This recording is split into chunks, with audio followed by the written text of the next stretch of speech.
celá myšlienka prvých olympijských hier mládeže, ktorá nebola nová, ale konečne sa ju podarilo realizovať. Vďaka tomu, že tenisová federácia sleduje alebo vydáva hodnoverné rankingové listiny výsledkov v jednotlivých kategóriách a títo naši nádejní športovci, tenisti, olympionici boli pomerne vysoko v týchto rankingoch, tak sme očakávali, že by mohli byť úspešní.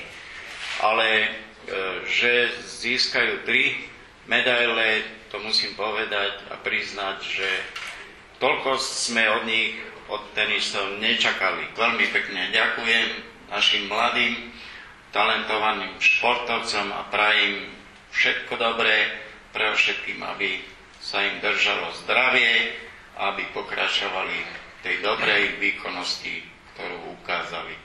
Ja si myslím, že tieto olympijské hry bola vynikajúca myšlienka, ako nie kvôli športu, ako celkovo kvôli vzdelávaniu, spoznávaniu nových ľudí, kultúr.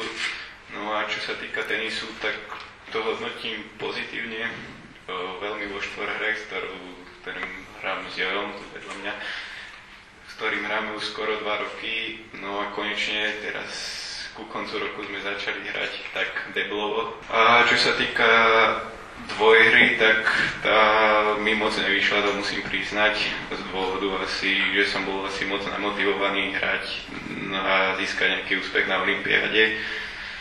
No a to sa mi vyplatilo v tej dvojhre, ale tá štvorhra sme išli od zápasu k zápasu a škoda toho zápasu v semifinále, mali sme tam do šanci, aby sme postúpili do finále. Ja som chcel veľmi poďakovať, že sa to zorganizovala takáto olympiáda. Keď som mal príležitosť tam dostať, lebo to je raz za 4 roky, tak som bol veľmi rád, že som to mohol hrať. A ešte radšej som bol, keď som získal tú medailu s Filipom, lebo bolo to veľmi ťažké od prvého kola. Každý zápas na tej olympiáde, lebo fakt tam bola tá špička tenisová. Fakt boli sme veľmi rádi, keď sme získali aspoň ten bronz. Aj keď, jak Filip hovoril, do semifinále sme už mohli vyhrať. A bolo to výborné 2 týždne, čo sme tam strávili, spoznali sme nových ľudí, priateľov, videli sme iné športy a bolo to úplne niečo iné, ako obyčajný turnaj. Tak ja si tiež veľmi cením, že som sa mohla na tejto olympiáde zúčastniť, lebo tam bola naozaj tá špička. Vlastne celý rok, ako som hrala tie turnaje, tak som sa snažila nahrať toľko bodov do rebríčka, aby som sa tam mohla dostať. Trochu som sklamaná z mojej dvojhry, keďže som na superku mala, ale nepodala som taký svoj optimálny výkon, ale aj napriek tomu som tam mala veľa šancí. Ale cením si, že sme boli s Jankou druhé vo štvorhre, kde sme potvrdili, že sme super zohrané. Trošku sme sklamané z toho, že sme to nevyhrali, lebo sme si na to verili, ale v závere nám to nevyšlo podľa predstav, ale aj napriek tomu som spokojná. Táto olympiáda bola veľmi dobrá, čo sa týka športov, mohli sme si pozrieť športy hociaké. Ďalej aktivity, rôzne boli súťaže, bolo to veľmi pekne zorganizované. Takisto som tiež spokojná s mojimi úspechmi, čo sa týka vo dvojhre. V tom semifinále síce mi to nevyšlo podľa predstav, ale aj tak som rada. No a v tej štvorhre tiež v finále si myslím, že je super úspech.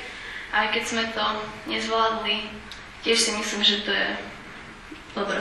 Tenis bol zaradený do olympijských hier, tak mal kategóriu číslo A, čo sú vlastne všetky Grand Slamy. Obsadenie tohto turnaja si myslím, že bolo porovnateľné s obsadením turnajov na Grand Slamoch, takže ja som veľmi rád, že hráči dosiahli také úspechy, v podstate dá sa povedať ako na Grand Slame. Takisto ma teší, že nadviazali na to úspešné obdobie asi z 3 týždňov dozadu, keď prišli z európskeho turnaja jednotlivcov aj družstiev, kde mali veľmi pekné výsledky. Viem, že ak by možno Janka vyhrala teda to semifinále a podarilo by sa jej zvíťaziť v celom turnaji, tak by asi bola svetová jednotka. Myslím, že tento úspech by ich mohol posunúť v motivácii, aby pracovali na sebe ďalej a dúfam, že táto olympiáda není ich posledná.